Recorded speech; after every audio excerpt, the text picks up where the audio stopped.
Assalomu alaykum Lego terminal obunachilari, kuzatuvchilari. Biz doimiy mijozlarimizdan biriga konteynerlarimizni sotdik. Mashinalar yetib keldi.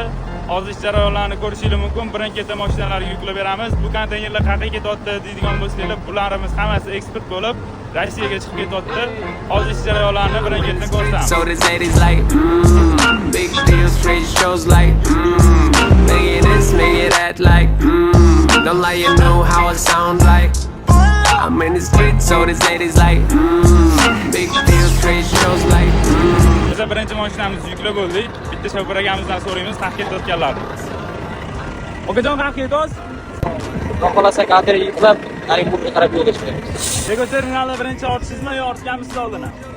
Ishlari qanaqa? Kamchilik yo'qmi shofirlarga? Kattakon rahmat, oq yo'l. Bunga shunaqa xizmat va konteynerlar kerak bo'ladigan bo'lsa, bemalol Lego terminaliga murojaat qilsa bo'ladi. Eng muhimi, ishonchli kompaniya bilan hamkor bo'linglar. Ya'ni Lego terminal bilan. Hammalarni Lego terminalda kutib qolamiz.